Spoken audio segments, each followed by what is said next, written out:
Hey, bonjour à tous, bienvenue sur la chaîne aujourd'hui. Merci d'être avec moi aujourd'hui. Je vais vous faire l'analyse du match numéro 6 des Islanders face aux Flyers.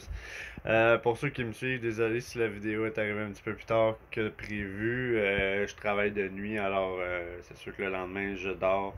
Alors c'est pourquoi la vidéo sort un petit peu plus tard. Alors aujourd'hui, l'analyse du match numéro 6 Islanders Flyers. Qu'est-ce que j'en ai pensé? J'ai un seul mot qui me vient en tête et c'est le mot calice.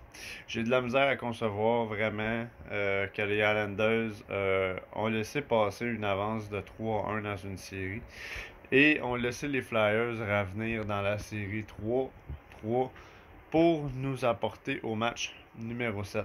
Que dire du match numéro 6? Encore une fois, je suis extrêmement, mais extrêmement déçu de la performance de Semyon Varlamov. Je pense que Semyon Varlamov n'a plus d'affaires devant le filet pour le reste des séries. Euh, c'est inconcevable. Les buts qu'il a laissé passer depuis les 3 derniers matchs, c'est vraiment horrible. Mais horrible. Et pourtant, les Islanders ont une excellente défensive. Alors, il n'y a pas d'argument facile pour lui d'avoir laissé passer ces rondelles-là.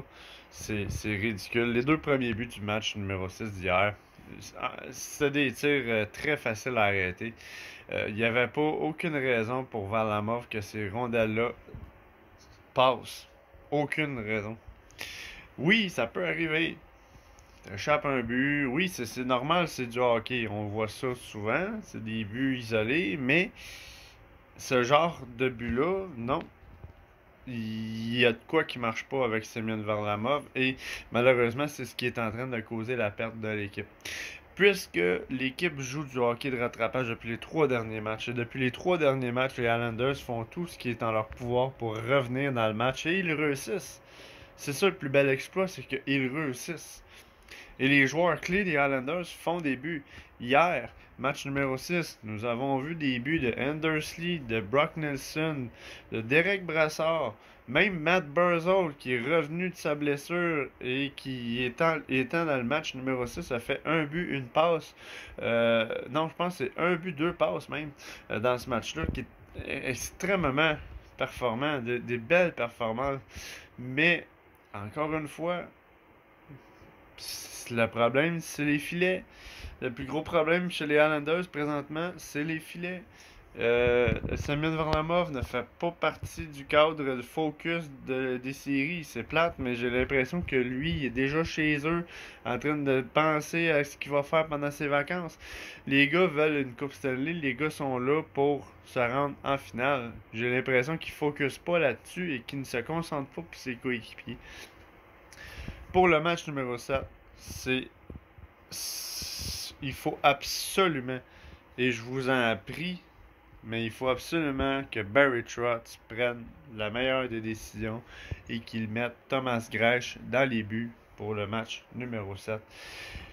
Puisque le dernier match que les Islanders ont gagné face aux Flyers, c'est avec Thomas Grech et c'est Thomas Grech qui a sauvé l'honneur de l'équipe dans ce match-là. Et il faut que vous vous dites une chose également. Thomas Grech, c'est peut-être le dernier match qu'il va jouer dans l'uniforme des Islanders s'il joue le match numéro 7. Puisqu'on le sait très bien que son contrat se termine cette année et qu'il ne reviendra probablement pas avec la formation l'année prochaine, c'est sûr et certain. Avec la venue d'Elias Sorokin, il y a un brin de fraîcheur de jeunesse qui arrive au niveau des gardiens de but chez les Islanders pour la saison prochaine. Ça va être extrêmement intéressant de voir le développement de ce jeune joueur-là. Mais on se doit de donner la chance à Thomas Grech d'amener les Islanders au round numéro 3. Et je pense que ça serait encore une plus belle histoire de pouvoir dire que ce joueur-là, encore une fois, va avoir fait la différence si les Islanders réussissent à remporter le match numéro 7. J'ai encore espoir. Euh, Depuis les derniers matchs, je me suis dit, bon, ok, on a encore des chances.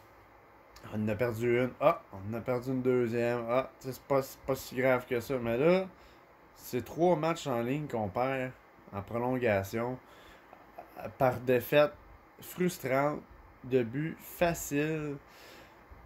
Je m'excuse là, mais en ce moment on est en séries éliminatoires. Puis c'est pas normal que le gardien de but accorde 2 buts en même pas 8 minutes. Que le gardien de but reçoive 14 lancés et que sur 14 lancés, il y a 4 buts qui rentrent.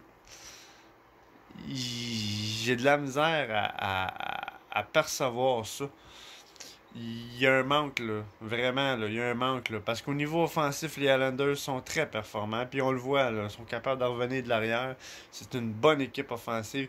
C'est pas les meilleurs joueurs les plus explosifs que nous avons dans notre équipe, mais c'est des joueurs très techniques qui sont capables de justement changer l'allure d'un match. Et on fait juste le voir avec des gars comme Matt Martin. Matt Martin, que son rôle, c'est pas de compter des buts, mais il est capable de le faire. Puis en ce moment, il a fait 2 fois dans cette série-là des buts très importants. Je me suis trompé aujourd'hui. C'est pas Brock Nelson qui a fait un but dans le match numéro 6, c'est Matt Martin. Puis Matt Martin, on va se le dire, c'est un bon joueur. On le voit qu'il joue pour l'équipe. La même chose pour tous les autres joueurs. Les autres joueurs sont là. Ils jouent ensemble. Gardien de but, je m'excuse, il est pas là. Il est pas là. Thomas Greisch, je pense que euh, l'avenir de la formation pour les séries éliminatoires de cette année est entre tes mains. Il faut absolument que Barry Trotz prenne la bonne décision de mettre Thomas Greisch en avant du filet.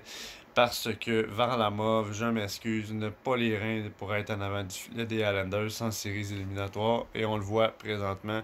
Et je trouve ça dommage parce que c'est ce qui cause notre perte depuis les 3 derniers matchs. Mais bon, l'équipe dans l'ensemble joue très bien. Et je pense que même si on remporte pas le match numéro 7, je suis capable de lever mon chapeau aux Flyers en disant que, wow, c'est quand même une belle exploit pour eux d'avoir réussi à revenir de 3 matchs dans cette série-là. Les Flyers jouant du bon hockey en ce moment. Ont une très belle relève devant les filets. Ça fait longtemps que c'était pas arrivé que les Flyers aient un très bon gardien de but dans leur formation. Et je pense que dans 2-3 ans, ce gardien-là va être dans le top 5 des meilleurs gardiens de but de la Ligue nationale. Carter Hart, félicitations. Très belle performance pour les Flyers. Mais je crois que les Islanders ne peuvent pas retourner à la maison. Ils ne peuvent pas. Ils ne peuvent pas. Ça fait longtemps qu'on attend ça. Ça fait depuis 93 qu'on attend ça. On se doit absolument de se rendre au moins cette année en finale de conférence. Quitte à plier bagage dans ce rang-là, puisque le Lightning est extrêmement fort comme équipe, mais au moins se rendre en finale de conférence. Merci d'avoir été avec moi aujourd'hui. C'était mon analyse sur le match numéro 6. Merci d'avoir été là. Je n'hésite pas à liker, partager, commenter. Abonnez-vous à ma chaîne. On va être ensemble pour l'analyse du match numéro 7 et j'espère que je vais avoir de bonnes nouvelles à vous annoncer pour le prochain match. À la prochaine.